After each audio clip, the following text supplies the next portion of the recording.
Break के बाद एक बार फिर से आपका स्वागत है। हम लोग चर्चा कर रहे हैं गायत्री परिवार के 100 वर्ष की यात्रा की पूर्णता के निकट पहुंचने की, और हमारे साथ हैं इस संस्था का कार्यभार देख रहे डॉक्टर चिन्मय पांड्या जी। एक यहाँ पद्धति चलती है जिसकी भी बड़ी चर्चा होती है, यज्ञ थेरेपी, जड़ी बूटियों के माध्यम से यज्ञ और उससे विशेष रोगों का निवारण। कितना सफल है यह? बहुत ही ज़्यादा सफल है और बहुत ही सटीक और विज्ञान सम्मत प्रयोग यहाँ से हुए। कई लोग जो है उसके पीछे की व्यवस्था को समझ नहीं पाते। इसमें आज के समय के जो दो प्रमुख चिंतन हैं, एक तो इन्वायरमेंट की दृष्टि से और एक मेडिसिन की दृष्टि से, उन सबको उस समय के ऋषियों ने बड़ी गंभीरता के साथ सीखा समझा। जैसे पहला प्रयोग आज की तारीख का जो सबसे ज़्यादा सफल है वो है ज़ीरो वेस्ट मैनेजमेंट का। रिसाइकिल, रीयूज़, हम लोग उसको बार बार करते हैं। यदि आप यज्ञ की व्यवस्था को देखें तो इससे ज़्यादा सटीक व्यवस्था नहीं थी। आपने यज्ञ की अग्नि प्रज्वलित करी, कार्बन डाइऑक्साइड निकली, किसने ली? जो आसपास के प्लांट्स थे वो लेते थे। बदले में क्या देते थे? आपको ऑक्सीजन देते। जो ऊपर निकला, अभी वैज्ञानिक प्रयोग बताते हैं कि उसमें फ्री रेडिकल हाई है, आयंस ज़्यादा है। तो जहाँ आयंस ज़्यादा होंगे वहाँ पर बारिश होगी। यज्ञात भवन्ति पर्जन्य। और जो फ्री रेडिकल ज़्यादा है वो एयर पोल्यूशन को कम करते हैं, वाटर पोल्यूशन को कम करते हैं। सब कुछ जल जाने के बाद जो भस्म बची उसके अंदर फॉस्फोरस ज़्यादा है, तो सॉइल न्यूट्रिएंट्स ज़्यादा हैं। आपने उसको ले जा कर के कृषि के क्षेत्र में डाला तो उस जगह की फर्टिलिटी बढ़ी, उसकी उपजाऊ जो प्रवृत्ति है वो बढ़ी। और जो यज्ञ का धुआं है उसका क्या लाभ हुआ? उससे मेडिसिन निकली। कैसे? जो 14 जड़ी बूटियाँ हम उसके अंदर डाल रहे हैं, उन 14 जड़ी बूटियों के कॉम्बिनेशन से तो हम सामान्य क्रम में यूज़ कर रहे हैं, पर यदि किसी बीमारी के लिए करना हो तो देखिए, मेरा फील्ड मेडिसिन का है। यदि हमें कोई दवाई देनी हो तो हम 3 तरीके से दे सकते हैं। ओरल दे सकते हैं, टैबलेट के फॉर्म में, पर देंगे तो क्या होगा? हेपेटोबिलियरी सर्कुलेशन में जाएगी, वो लिवर में जाएगी, किडनी में जाएगी। तो उनका जब तक टैक्स नहीं दिया जाएगा वो टिश्यूज़ को अवेलेबल नहीं होगी। आप उसे बाईपास कर सकते हैं, सीधे इंजेक्शन लगा सकते हैं, पर पेनफुल है। उससे ज़्यादा बढ़िया तरीका है कि आप इन्हेलेशन से दें।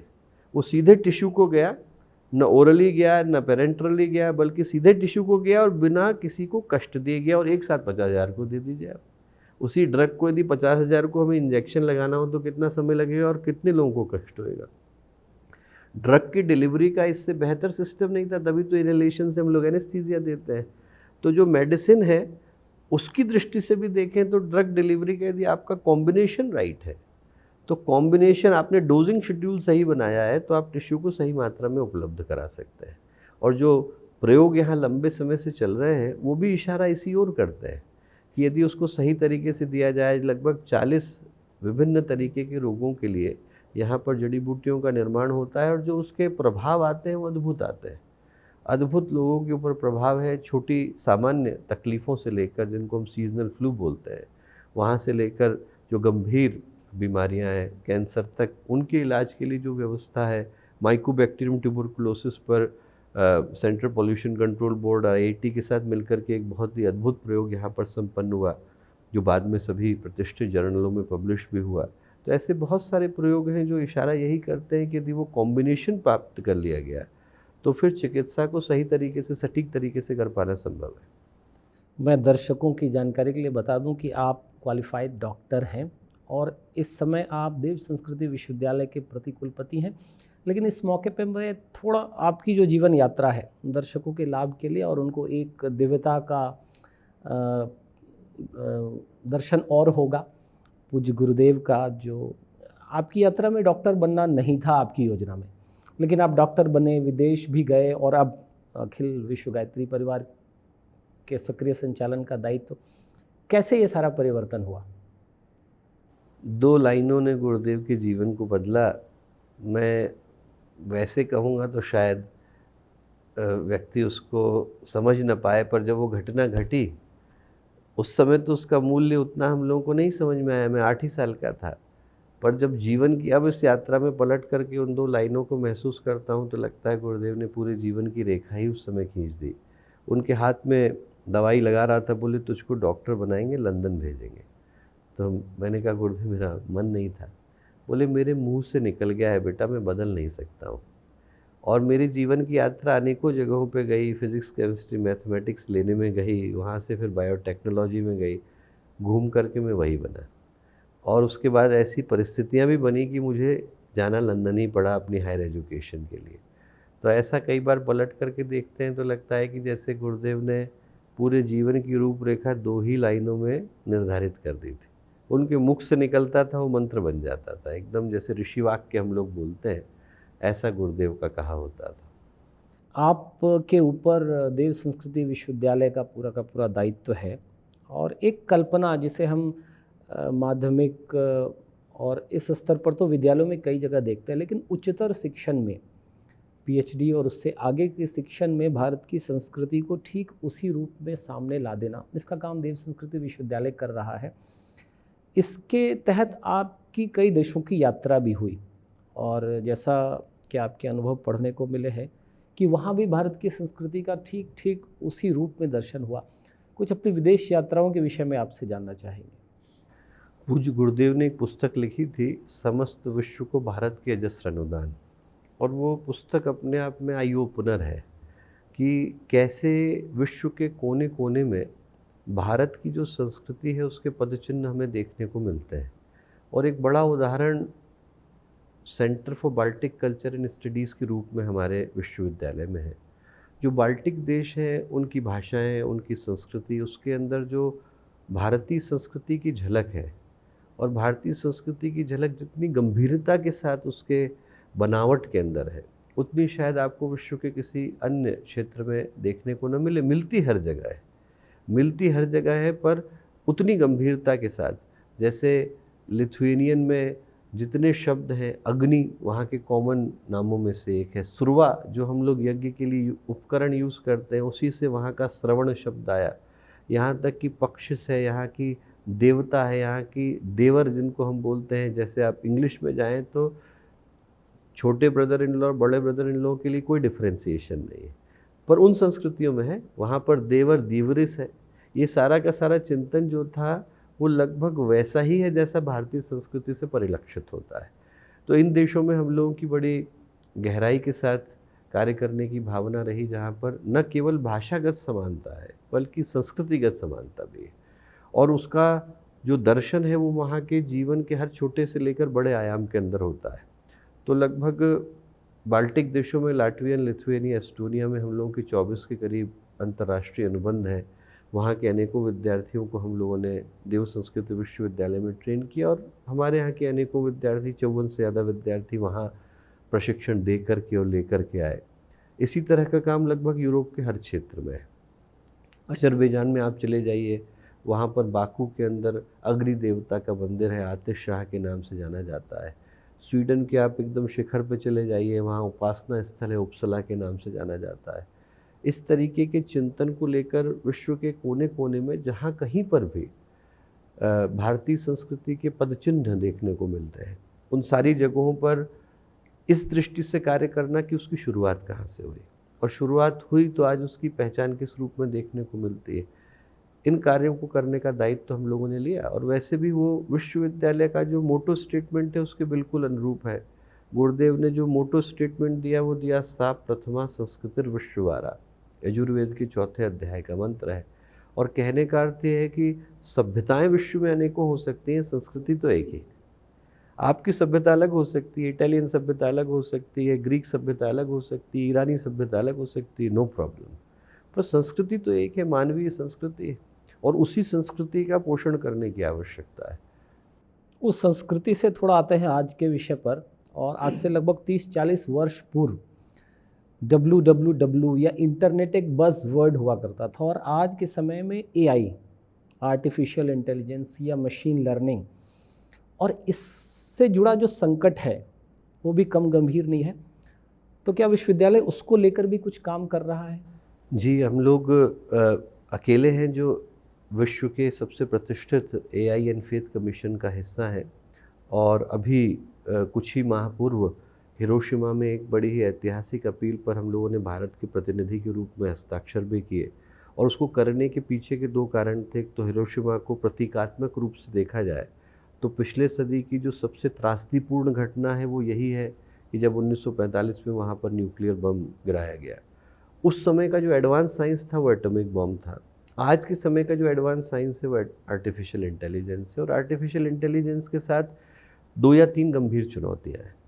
पहली चुनौती तो ये है कि इसके साथ दुनिया बहुत तेज़ी से बदल रही है, और ये अकेला रिवॉल्यूशन है जिसमें इंसान पार्ट नहीं। इससे पहले कि जितने रिवॉल्यूशन हुए, उन रिवॉल्यूशन को करने वाला, उनके अनुभवों को महसूस करने वाला इंसान रहा।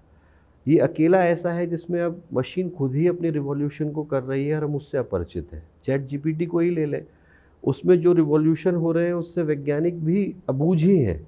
चैट जीपीटी को साइंटिफिक कोड्स को लिखने के लिए नहीं बनाया गया था, वो अपने आप अपने एल्गोरिदम्स को लिख रहा है। मैं यदि एक न्यूरोसाइकेट्रिस्ट की दृष्टि से देखूं तो आर्टिफिशियल इंटेलिजेंस अपनी इंटेलिजेंस को हर इटरेशन के साथ 3% इम्प्रूव कर रही है। The AI is working with A speed of 38.6 petaflops, जो कि ह्यूमन ब्रेन की कैपेसिटी से 2 गुने से ज़्यादा है। तो एक समय ऐसा आएगा जिसको कि हम लोग वैज्ञानिक भाषा में बोलते हैं टेक्नोलॉजिकल सिंगुलैरिटी। उसके बाद वहाँ से उसकी इंटेलिजेंस को सरपास कर पाना किसी भी इंसान के लिए संभव नहीं रह पाएगा। और वो रोकने के लिए 2 ही चीज़ें थी।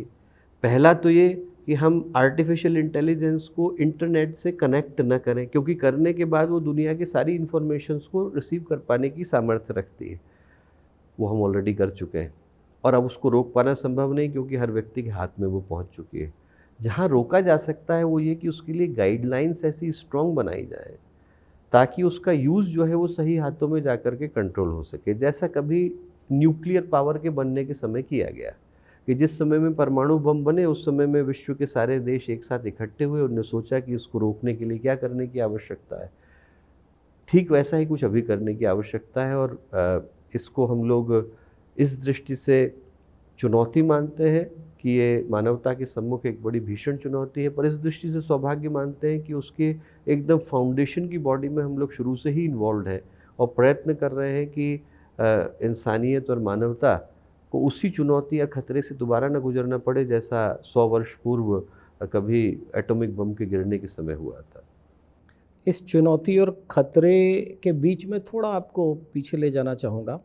भारत पर कई आक्रमण हुए, और एंगस मेडिसन एक इकोनॉमिक हिस्टोरियन हुए, उन्होंने दुनिया का आर्थिक इतिहास 2000 वर्षों का लिखा। तो लिखा कि जब मुगलिया आक्रमण हुए, जब अंग्रेज़ यहाँ आए, उससे पूर्वी भारत की स्थिति शिखर पर थी आर्थिक दृष्टि से और अन्य दृष्टि से भी।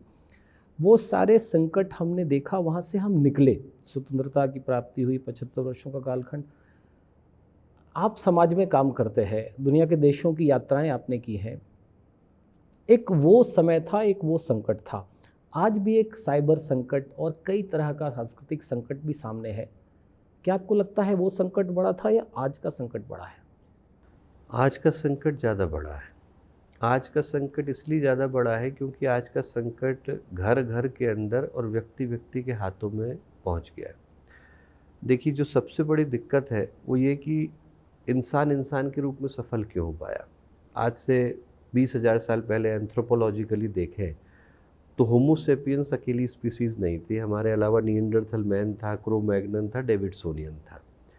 अनलाइक पॉपुलर बिलीफ, होमो सेपियंस की तुलना में जो निएंडरथल मैन थे वो ज़्यादा फिजिकली रोबस्ट थे और दे वर मोर इंटेलिजेंट। वो नष्ट हो गए, हम बच गए। क्यों? क्योंकि हमारे पास एक अद्भुत क्षमता थी कि हम एक दूसरे को देख करके मित्रता करना जानते थे। जो इंसान की सबसे बड़ी ताकत है वो इंसानियत है। कहीं अफ़गानिस्तान में, कहीं कश्मीर के कोने में, कहीं लातूर में कोई भूकंप आता है, हम हेल्प करने के लिए तैयार हो जाते हैं उस व्यक्ति के लिए जिसको शायद मैं ज़िंदगी में कभी देखूंगा भी नहीं। जो सबसे बड़ी खूबसूरती है वो ये कि इंसान के अंदर एक क्षमता थी कि वो दूसरे के कष्ट को दूर करने के लिए तैयार था। टेक्नोलॉजी के कारण दिक्कत क्या है कि हम व्यक्ति को अकेला बना रहे हैं। जो आज का एडवांसमेंट है वो इंसानियत के पुलों को धीरे धीरे करके तोड़ रहा है। पहले व्यक्ति क्या हुआ, अपने अपने परिवार में सिमटा। समाज था, समाज से घर के अपने ही घर में आ गया। ठीक है, न्यूक्लियर फैमिलीज थी पर अपने ही घर में था, उसको बाकी के विलेज से मतलब नहीं था। पहले तो हमारे यहाँ पूरा गांव ही हमारा परिवार होता था, कुटुंब होता था। पहले वो टूटा, ये हुआ कि मैं अपने घर के अलावा और किसी की चिंता नहीं करूँगा। फिर ये हुआ कि उसकी भी मैं चिंता नहीं करूँगा, मैं सिर्फ अपने ही परिवार की करूँगा। अब परिवार में भी व्यक्ति अकेला हो गया है, अब उसकी ज़िंदगी उसके मोबाइल में सिमट करके रह गई है। इसके अलावा संबंध वही है, उसकी भावनाएं वही हैं, उसका नॉलेज वही है, उसकी इकोनॉमी वही है, उसकी सारी चीज़ वही है। तो ऐसी स्थिति में व्यक्ति ज़्यादा संकट के दौर से गुजर रहा है। आप आज हम लोग महसूस नहीं कर पाते क्योंकि हम लोगों ने वो दुनिया भी देखी है जब मोबाइल हमारे हाथों में नहीं थी, पर हम उस पीढ़ी की कल्पना नहीं कर रहे हैं जिसने उसके अलावा ज़िंदगी को नहीं देखा है। जो उसी तरीके से गुजरेगी उसके लिए इससे बड़ा संकट दूसरा नहीं होगा, क्योंकि उसको कंपैरिजन के लिए मानवता उसके दिमाग में होगी ही नहीं कि कैसे हम एक दूसरे के साथ कनेक्ट कर पाते थे। हमें पता है कि हमने खोया क्या है, उनको पता ही नहीं है कि उनने खोया क्या है। तो इसलिए क्या है कि आज के संकट को मैं ज़्यादा गंभीर मानता हूँ। लेकिन मुझे लगता है कि इस जैसी संस्था है तो निश्चित तौर पर हम इस संकट से भी उबरेंगे। और मैं दर्शकों की जानकारी के लिए बता दूं कि जहां से हमारी चर्चा प्रारंभ हुई अखंड ज्योति से, वह ज्योति साक्षात आज भी प्रज्वलित है इसी परिसर में, और तस्वीरों में आप उसके भी दर्शन कर सकते हैं। और बातचीत को समाप्त करने से पूर्व मैं फिर से एक बार श्रम शर्मा आचार्य जी की हिमालय की यात्रा हुई और हमारी वसीयत और विरासत में उन्होंने उल्लेख किया है। आपको साक्षात उनकी गोद में खेलने का अवसर मिला है। हिमालय की उन यात्राओं के विषय में अगर हम कुछ सुन पाएँ। गुरुदेव ने उनको लिखा है सुनसान के सहचर नामक पुस्तक में, और अद्भुत लिखा है। हमारी वसीयत और विरासत में भी उल्लेख है उसके आध्यात्मिक पक्ष का, सुनसान के सहचर में उल्लेख है उसके यात्रा वृत्तांत का। और गुरुदेव की जो हिमालय यात्राएं थीं उसके विषय में जानबूझ करके उन्होंने ज़्यादा प्रकाश नहीं डाला, और न डालने के पीछे का कारण भी उन्होंने स्पष्ट किया। उन्होंने कहा कि व्यक्ति क्या है, उनके रोमांच में ही उलझ करके रह जाएगा और ये भूल जाएगा कि हमने अपने जीवन में क्या किया।